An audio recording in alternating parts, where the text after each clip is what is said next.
Assalamualaikum warahmatullahi wabarakatuh. Hai duta sehat. Perkenalkan, nama saya Muhammad Septian Laba dari kelas 10 Merdeka 6 dan dari kelompok 3 Informatika. Pada kesempatan kali ini kami akan membahas podcast yang sangat luar biasa mengenai cyberbullying.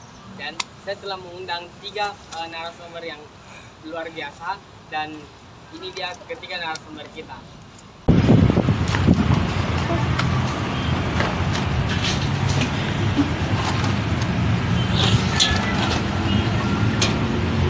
Oke, ini dia ini dia narasumber kita. Mungkin boleh perkenalan teman-teman. Oke, dari saya dulu ya. Perkenalkan, nama saya Fadil. Perkenalkan, nama saya Mabel Sambara. Perkenalkan, nama saya Brian Valencia. Oke, baik. Saya ingin mengucapkan terima kasih kepada ketiga narasumber kita karena telah menyempatkan waktunya untuk hadir dalam podcast kita hari ini. Tanpa berlama-lama, mungkin kita langsung saja ke pertanyaan yang pertama. Nah, menurut kalian apa sih itu cyberbullying? Oke, dari saya dulu ya. Menurut saya, cyberbullying itu adalah bullying yang terjadi di dunia maya, seperti dalam platform game dan sosial media. Di dalam cyberbullying itu banyak sekali contohnya.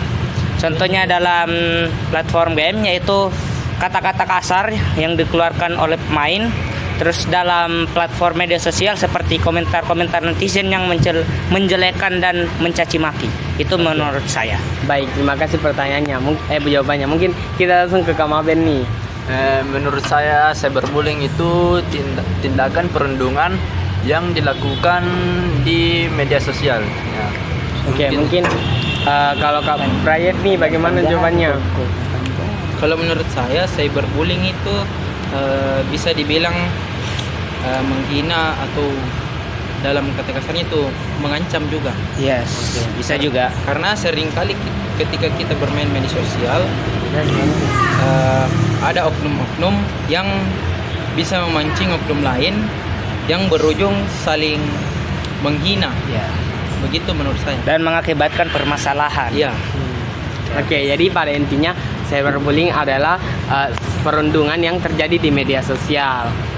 Oke. Jadi mungkin kita ke pertanyaan yang kedua.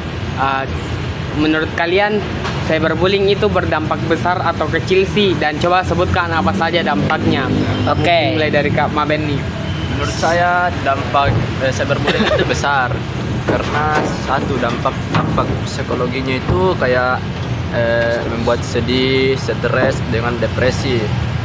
Terus dampak sosialnya itu kayak malas sekolah, menjauhkan diri dari temannya, terus mengurung diri di rumah. Terus dampak jangka panjangnya itu bisa trauma pada korban. Ya, mungkin itu saya dari saya. Mungkin Kak Brian, apa sih dampaknya? Kalau menurut saya cyberbullying seperti yang dikatakan Kakak Mawen tadi, dapat menjauhkan diri dari pergaulan karena kurangnya percaya diri.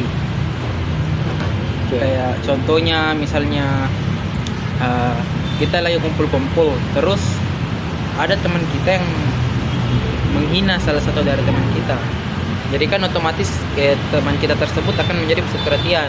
Itu yang membuat dirinya malu, begitu. Rasa malu. Oke. Mungkin kalau dari Fadil nih.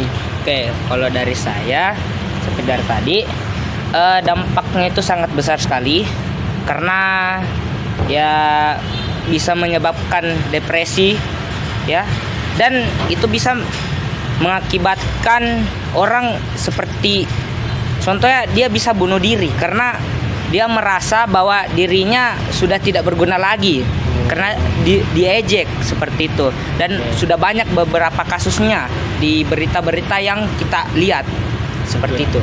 Jadi pada intinya dampak dari cyberbullying itu diantaranya seperti meninggalkan jejak digital dan juga membuat korban itu menjadi emosionalnya itu tidak terkontrol. Iya, betul.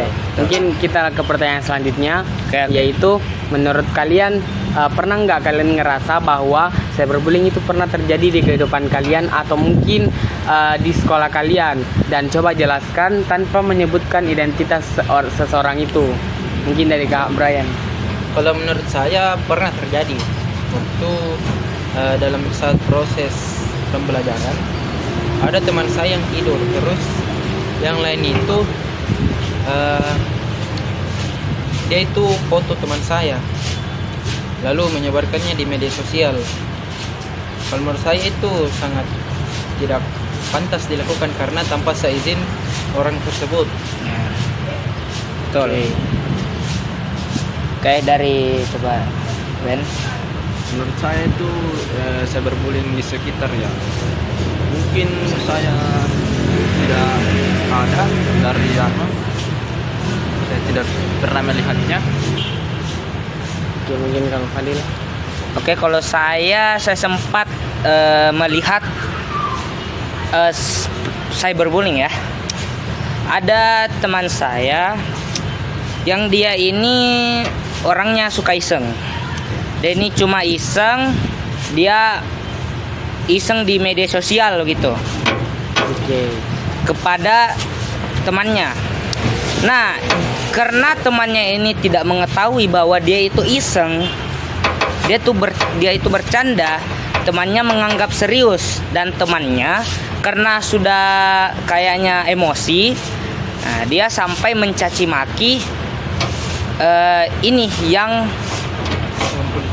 menganggap yang menganggap tidak serius ini, dia mencaci maki bahwa ini tidak baik loh seperti itu.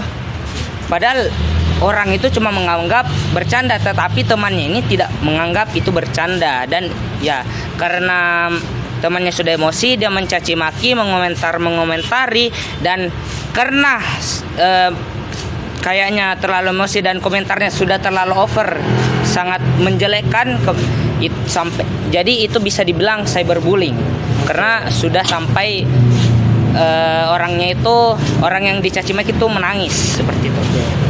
Kalau semisal teman kalian yang menjadi korban cyberbullying, hal pertama yang akan kalian lakukan untuk mencegahnya itu bagaimana?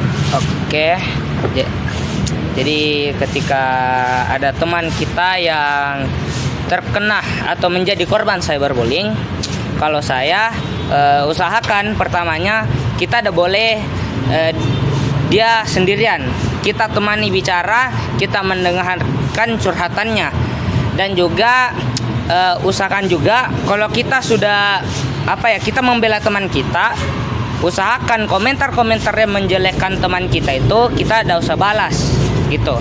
Bisa juga kita laporkan di, contohnya kalau di platform TikTok kita bisa laporkan komentar-komentar yang menjelekkan teman kita gitu. Itu kita bisa melaporkannya gitu. Usahakan juga kita tidak terpancing agar permasalahan ini bisa selesai dengan tenang dan juga tidak semakin besar dan meluas. Itu menurut saya. Kalau menurut Maben? Menurut saya itu sama seperti Fadil, kita membiarkan dia dulu sendiri karena pasti kalau dia sedih pasti membutuhkan waktu untuk sendiri. Terus kita juga mensupport dia. Terus kita juga dukung dan terus mendampingi dia sampai selesai. Oke. Support lah ya, support gitu. Kalau menurut Brian, bagaimana nih kalau teman kalian mengalami cyberbullying? Menurut saya, kalau teman kita dalam keadaan maksudnya kayak dibully begitu, seperti yang dibilang kakak Fadil dan Ben, biarkan dulu sendiri. Oke. Jadi pada intinya solusi yang dapat diberikan yaitu membiarkan orang itu sendiri dan membiarkan dia bersosialisasi dengan dirinya sendiri. Selanjutnya, solusi apa yang akan kalian lakukan jika kalian menjadi penasehat nih, bagaimana cara kalian menanggapi hal tersebut? Oke. Solusi kita ya. Kalau ketika kita melihat cyberbullying, solusi kita itu mungkin bisa serius. Oke. Sorry. Oke. Usahakan kita tidak tinggalin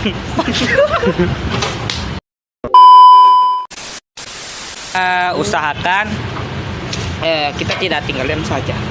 Ya. Oke. Kita kalau melihat pelaku cyberbullying dengan komentar-komentarnya yang bisa melukai hati korban, kita seperti yang saya bilang dari tadi, kita laporkan kepada pihak misalnya dalam platform TikTok atau YouTube, kita bisa melaporkan orang tersebut ke dalam pihak YouTube gitu. Oke. Karena dia ini mempunyai komentar negatif yang bisa mengakibatkan cyberbullying gitu. Itu adalah solusi yang bisa kita terapkan kalau kita melihat yang namanya cyberbullying di media sosial. Seperti itu. Menurut kalian? Menurut saya itu kita memberikan komentar positif karena satu komentar positif itu untuk korban bisa sangat membantu dia. Terus juga seperti yang dikatakan Fadil, kita melaporkannya ke akun media sosial. Oke. Nah, saya Kalau dari saya, apa tadi pertanyaannya kalau bisa? Kalau misalnya solusinya, Oh, solusinya. Kalau kita lihat cyberbullying gitu. Kalau menurut saya contoh kayak lingkungan sekolah, banyak teman-teman yang pernah saya lihat yaitu menghina temannya dengan sebutan nama dari orang tua. Karena menurut saya itu kurang pantas. oke. ya, betul. Ya. Dan itu bisa dicegah dengan cara ditegur secara sopan. Ya, agar tidak mengakibatkan permasalahan lain. Iya. Jadi pesan-pesan untuk korban yang pernah dibully ini, bagaimana pendapat kalian? Mungkin pesan-pesannya untuk korbannya. Oke. Pesan-pesan untuk korban yang pernah menjadi korban cyberbullying, tetap semangat. Jangan terus berpikir bahwa kalian itu orang yang tidak berguna. Selalu berpikir positif karena kalian ini adalah orang yang luar biasa begitu. Kalian kalau dijelek-jelekan karena kalian tahu kalian punya kemampuan dari orang tersebut, kalian tetap pede. Jangan memikirkan bahwa kalian ini memang tidak mempunyai tidak mempunyai bakat gitu. Karena sudah dijelek-jelekan. Mungkin dari Brian. Kalau menurut saya, pesan saya untuk para teman-teman yang menjadi korban itu, kalian jangan patah semangat. Kalau menurut saya sebaiknya kalian jauhi orang-orang seperti itu karena itu yang bisa menghambat kalian menjadi lebih maju begitu.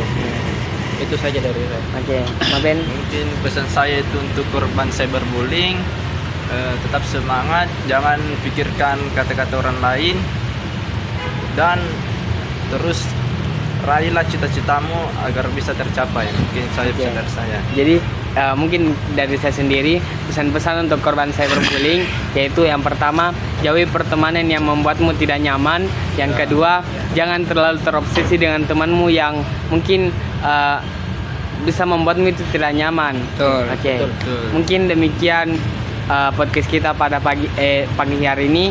Terima kasih teman-teman yang telah menonton sampai habis.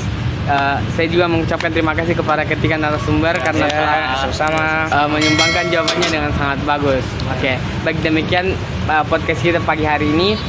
Kami tutup presentasi dengan salam. Wassalamualaikum Waalaikumsalam warahmatullahi wabarakatuh.